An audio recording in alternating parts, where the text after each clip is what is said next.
السلام علیکم ورحمۃ اللہ وبرکاتہ۔ بسم اللہ الرحمن الرحیم۔ گزشتہ کل کی ویڈیو میں گزارش کی تھی کہ ہم کل جزم کی تختی پہ بات کریں گے، لیکن وہ اس لیے آج ارادہ ترک کرنا پڑا چونکہ جزم کی تختی میں جو ہے وہ ہمیں 2-3 ویڈیو بنانی پڑیں گی، اس لیے کہ جو حروف کی اقسام ہیں اس کے اعتبار سے علیحدہ علیحدہ تختیاں وہ ہم نے پڑھنی ہیں انشاءاللہ، تو اس لیے وہ آج بجائے جزم کے ہم تنوین کی تختی پہ بات کریں گے اور تنوین کے کچھ ضروری قواعد پہ بات کریں گے۔ تو سب سے پہلے شروع کرتے ہیں ہم تنوین سے کہ تنوین کسے کہتے ہیں۔ تو تنوین 2 زبر 2 زیر 2 پیش، اس کو تنوین کہتے ہیں، اور تنوین پر غنہ ہوگا یا نہیں ہوگا یہ معاملہ بھی اس کا قاعدہ علیحدہ سے ہم بتائیں گے، لیکن تنوین پر غنہ کرنے کی مشق بچوں کو کرانی ہے، ٹھیک ہے جی۔ وہ مشق ایسے طریقے سے کرانی ہے کہ بچے کو آپ کا پڑھایا ہوا سبق ساری زندگی نہ بھولے، اور یہ سبق اتنا اہم ہے کہ اس میں آپ بچے پہ چاہیں تو 1 دن لگا سکتے ہیں، چاہے 2 دن لگا سکتے ہیں اس تنوین والی تختی پر، اس لیے کہ غنہ جو ہے وہ کہاں کہاں پہ ہوتا ہے آج ہم نے یہ بھی بات کرنی ہے۔ پہلے صرف تنوین کی بات ہم کر لیں کہ تنوین کسے کہتے ہیں اور تنوین پر غنہ ہوگا، اگر تنوین پر ہوگا تو اس کے علاوہ کس جگہ پر ہمیں غنہ کرنا پڑے گا، ٹھیک ہے جی۔ اب یہ 2 چیزیں ہم نے نوٹ میں رکھنی ہیں سامنے۔ تو پہلے تنوین کی تعریف تو آپ نے سن لی کہ تنوین 2 زبر 2 زیر 2 پیش کو تنوین کہتے ہیں۔ اب آگے چلتے ہیں کہ تنوین کے علاوہ غنہ کہاں ہوگا۔ تو نون مشدد، میم مشدد اور نون ساکن، ان پر غنہ ہوگا، اور نون ساکن پر اخفا بھی ہوتا ہے۔ تو اس پہ انشاءاللہ ہم آئندہ ویڈیو میں مستقل تفصیل سے حروف اخفا کی بات جب آئے گی تو وہاں پہ ہم بات کریں گے، ٹھیک ہے جی۔ یہاں پہ صرف تنوین اور غنہ کی بات کر لیتے ہیں کہ غنہ 2 زبر 2 زیر 2 پیش پر غنہ کرنا ہے، اور کیسے کرنا ہے آپ بچے کو پڑھائیں گے، اور یہ یاد رکھیے کہ جہاں زبر آئے گی 2 زبر آئیں تو وہاں پہ الف ساتھ لکھا ہوتا ہے، بعض دفعہ یا لکھی ہوتی ہے، اس لیے تنوین میں غنہ وہ کرنا ہے، لیکن بعض قاری حضرات جیسے پڑھاتے ہیں با الف 2 زبر بن، کیا یہ ٹھیک ہے یا نہیں؟ تو یہ طریقہ بالکل غلط ہے۔ وہ جو الف لکھا ہوا ہے اس الف کو نہیں پڑھانا ہے ہم نے، ٹھیک ہے۔ بس سیدھا سیدھا با 2 زبر بن، با 2 زیر بن، با 2 پیش بن، بن بن بن، اس طریقے سے سیدھا سیدھا بچوں کو پڑھا دیں، ٹھیک ہے جی۔ اور غنہ کرنے کی مشق کروانی ہے ناک میں آواز چھپانے کی، ٹھیک ہے جی۔ اب ایک دفعہ میں تھوڑے حروف با کے اس کے زبر کے، تھوڑے زیر کے، تھوڑے پیش کے پڑھتا ہوں۔ با 2 زبر بن، تا 2 زبر تن، ثا 2 زبر ثن، جیم 2 زبر جن، اس طریقے سے۔ اور پھر با 2 زیر بن، را 2 زیر رن، سین 2 زیر سن، یہ ہو گیا۔ آگے پیش با دو پیش بن، جیم دو پیش جن، لام دو پیش لن، نون دو پیش نن۔ اس طریقے سے غنہ کرنے کی مشق بچوں کو کروانی ہے، اور غنے کو لمبا کتنا کرنا ہے، ایک الف کے برابر غنے کو لمبا کرنا ہے۔ یہ آپ اتنی بات ذہن میں رکھیں، اور الف کی مقدار کو لمبا کتنا کرنا ہے وہ ہم انشاءاللہ حروف مدہ کی تختی پہ بتائیں گے، جو چند دن کے بعد انشاءاللہ وہ تفصیلاً وہاں پر بھی بات کریں گے انشاءاللہ۔ تو اب جوڑ کرنے میں یہ جو بات ہم نے کی ہے، یہ با دو زبر بن، بس اتنا کرنا ہے۔ با الف دو زبر بن یا پھر با یا دو زبر بن، یہ نہیں کرنا ہے، اتنی بات ذہن میں رکھیں۔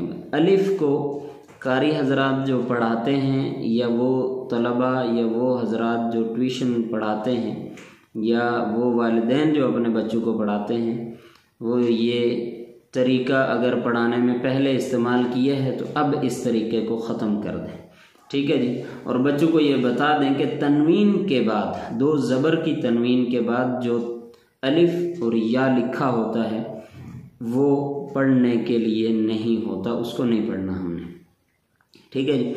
اب تنوین میں اتنی بات ہم نے یہاں تک کر لی ہے کہ مفردات کی، ٹھیک ہے جی۔ یہاں پہ با دو زبر بن، با دو زیر بن، با دو پیش بن، یہ مفردات کلمات تھے۔ اب آگے مرکبات کی کرتے ہیں۔ مرکبات میں بچوں کو پوری مشق کروانی ہے آپ نے، ٹھیک ہے جی، اور بڑی تفصیل کے ساتھ کروانی ہے، چاہے وہ ایک دن لگے یا دو لگے، لیکن تفصیل سے، ٹھیک ہے جی۔ اور جہاں پہ غنہ نہیں کرنا وہ حروف ہم آپ کو نشاندہی کرا دیں گے، ٹھیک ہے جی۔ اس کا دھیان رکھ کر اپنے بچوں کو آپ پڑھاتے جائیں، انشاءاللہ بچے جلد سمجھ جائیں گے اس بات کو۔ حروف کو یاد رکھوانے کا شروع سے جو ہم یہ گزارش کر رہے ہیں کہ بچوں کو وائٹ بورڈ اس لیے استعمال کروانا ہے کہ اس سے بچے کی صلاحیت بیدار ہوتی ہے، اور ہر بچہ دوسرے سے اچھا بننے کی کوشش کرتا ہے۔ اور اس لیے مرکبات کی تختی میں پھر ہم نے دیکھنا ہے، جس طرح جیم زبر جا، نون جیم زبر جا، نون زبر نہ جانا، فا دو زبر فن، جانا فن، ٹھیک ہے جی۔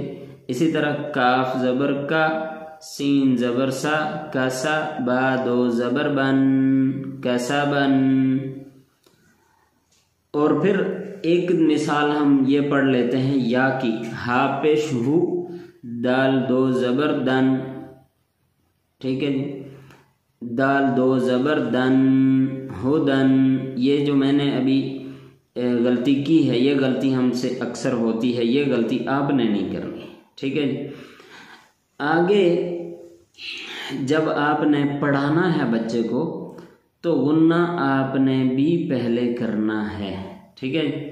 جیسے توپشتو، واو دو زبر ون، تو ون، ٹھیک ہے۔ اب اسی طرح زیر کو بھی دیکھ لیں، نون پیش نو، سین پیش سو، نوسو، کاف دو زیر کن، نوسو کن۔ اور ضاد پیش دو، ضاد پیش دو، فا پیش فو، ظوفو، را دو زیر رن، ظوفورن۔ اور تنوین میں بھی یہ دھیان رکھنا ہے کہ وہ را جس کے اوپر دو پیش یا دو زبر آ جائیں اس کو موٹا پڑھنا ہے، جہاں پر دو زیر آ جائیں اس را کو باریک پڑھنا ہے، ٹھیک ہے جی۔ اب یہاں سے آگے ہم چلتے ہیں، بالکل مختصر میں بتاؤں گا، اگر سمجھ نہ آئے تو کمنٹ باکس میں اپنا سوال لکھ کے بھیجیں، انشاءاللہ میں پوری کوشش کروں گا کہ اس کا جواب آپ کو تفصیلاً بتا دوں۔ اب غنہ جہاں جہاں نہیں کرنا اس کی مشق بچوں کو کیسے کروانی ہے۔ غنہ نہیں ہوتا جہاں پر، وہ آپ یہ یاد رکھیں حروف حلقی، اگر کسی حروف حلقی میں سے کسی حرف سے پہلے تنوین آ جائے، حمزہ ہا عین حا غین خا، ان سے پہلے اگر تنوین آ جائے تو اس تنوین پر غنہ نہیں ہوگا، اور جہاں پر را آ جائے، ٹھیک ہے جی، یا لام آ جائے، را اور لام جہاں پر آ جائے یا حروف حلقی میں سے کوئی حرف آ جائے، ٹھیک ہے جی، پہلے تنوین ہے، اس کے بعد را لام یا حروف حلقی میں سے کوئی حرف ہے، نون ساکن آ جائے، اس کے بعد حروف حلقی میں سے کوئی حرف آ جائے یا لام یا را آ جائے تو وہاں پر غنہ نہیں ہوگا۔ ایک دفعہ میں پھر گزارش کر دیتا ہوں کہ جہاں پر حروف حلقی میں سے کوئی حرف تنوین یا نون ساکن کے بعد آ جائے تو وہاں پر غنہ نہیں ہوگا، جیسے مر ربک، اب یہ مر ربک میں من ربک نون ساکن ہے تو وہاں پہ را کو مشدد پڑا ہے اور نون کو بیچ میں سے گرا دیا ہے، نون کو را سے بدل دیا، ٹھیک ہے جی۔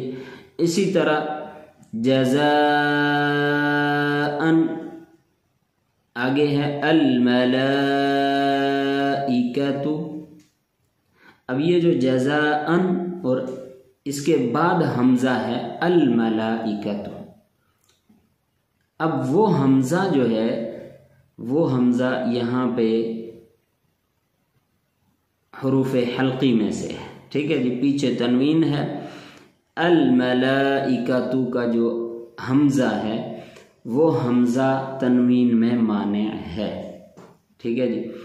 اور اسی طریقے سے آپ یہ یاد رکھیں کہ جب آپ مفردات پڑھائیں گے بچوں کو تو مفردات میں جہاں پر بھی، جیسے جیم دو زبر جن، ٹھیک ہے، اس کے بعد حا دو زبر حن، خا دو زبر خن، ٹھیک ہے، اس طریقے سے یہ بھی آپ نے بچوں کو پہچان کروانی ہے کہ جہاں پر قاعدے کو یوں سمجھ لینا ہے آپ نے کہ آپ الف سے لے کر یا تک ساری گنتی لکھ رہے ہیں، ساری تختی پوری، اور اس کے اندر آپ نے جہاں پر حروف حلقی آئیں گے وہاں پر آپ نے بچے کو یہ بتانا ہے علیحدہ سے کہ حروف حلقی جہاں بھی آئیں گے تو وہاں پہ غنہ، جہاں تنوین کے بعد آ جائے تو غنہ نہیں ہوگا، ٹھیک ہے جی۔